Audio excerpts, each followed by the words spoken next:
Mari kita berdoa. Bapa Sorgawi, Bapa yang kami sembah dalam nama anak-Mu Tuhan Yesus, sungguh kami sangat bersyukur, berterima kasih kepadamu Bapa untuk segala kasih, kebaikan, kemurahan Tuhan yang masih Tuhan nyatakan kepada kami sampai dengan pagi hari ini, di mana kami boleh tidur dengan tenang, bangun dengan selamat pada pagi hari ini tanpa kekurangan suatu apapun. Itu semua karena kasih, kebaikan, kemurahan Tuhan yang Tuhan berikan kepada kami. Dan sebelum kami mulai aktivitas kami, izinkan kami untuk bersekutu dengan Tuhan, berdoa, memuji muliakan nama Tuhan, dan mendengarkan kebenaran firman Tuhan melalui channel YouTube ini.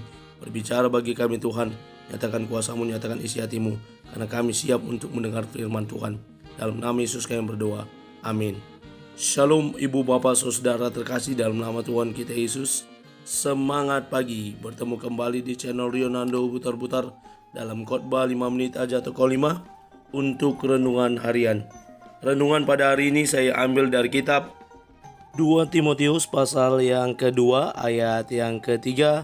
Demikian kesaksian firman Tuhan.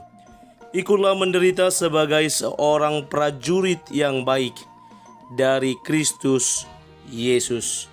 Tahan menderita di dalam Kristus.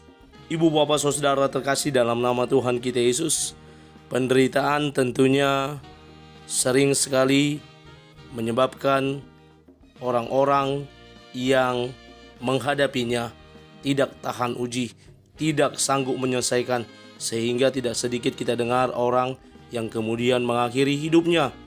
Apakah melompat dari jembatan yang tinggi, dari gedung yang tinggi, atau meminum baygon atau meminum racun karena tidak tahan menghadapi penderitaan.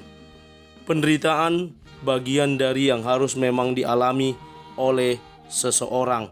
Terlebih lagi kita orang Kristen, banyak penderitaan yang tidak hanya karena ekonomi, karena hal-hal yang lain, tetapi juga karena iman kita di dalam Kristus. Pada saat itu, kekristenan mulai dihambat lajunya karena terus berkembang. Makin banyak orang yang percaya, makin banyak orang yang turut ambil bagian dalam iman percaya kepada Kristus.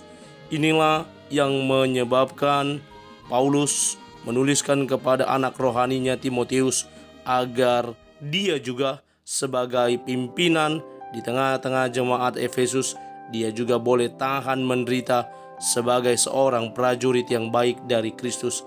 Bagaimana penderitaan yang harus dia hadapi sebagai seorang pimpinan? Mungkin dia banyak dikritik, banyak mengalami hal-hal yang membuat dia lemah.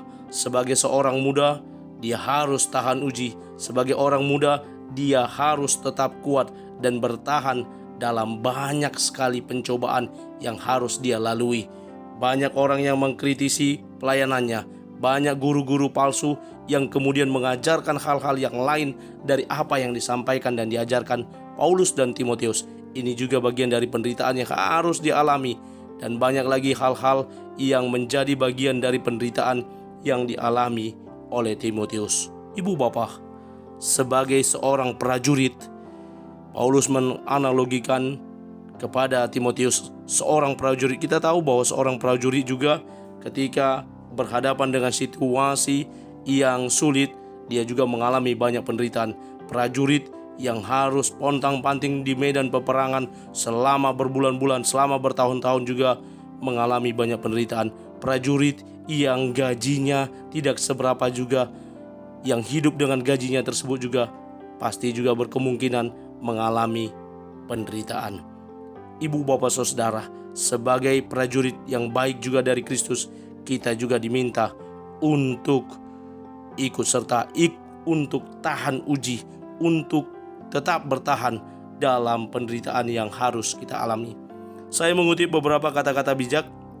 Yang pertama dari Buya Hamka, seorang ulama, tahan menderita kepahitan hidup sehingga penderitaan menjadi kekayaan adalah kebahagiaan. Kebahagiaan kita ketika penderitaan itu kita dapat implementasikan dengan tetap bertahan di dalamnya, dan kekayaannya adalah kebahagiaan yang akan kita terima. Lalu Konfusius, seorang filsuf dari Tiongkok, berkata, permata tak akan bisa diasah tanpa gesekan.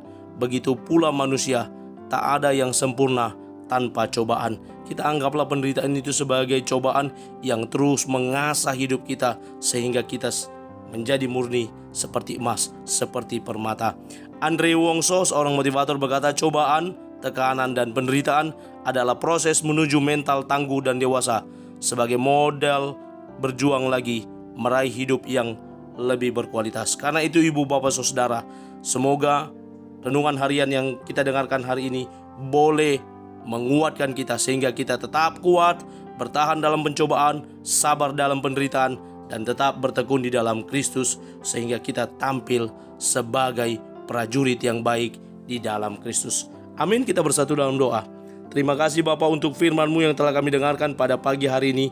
Mampukan kami untuk menjadi para pelaku kebenaran firman Tuhan yang terus bertumbuh di dalam Tuhan. Kami boleh menjadi pribadi-pribadi seorang prajurit Kristus yang baik, yang boleh bertahan dalam penderitaan, sehingga kami tampil sebagai anak-anak Tuhan yang memang tahan uji, yang memang ikut menderita di dalam Kristus. Terpuji nama Tuhan. Kami akan mulai hari kami di dalam dan demi nama anak-Mu Tuhan Yesus Kristus, kami sudah berdoa dan mengucap syukur kepada Bapa Surgawi. Amin. Selamat beraktivitas. Tuhan Yesus memberkati. Shalom.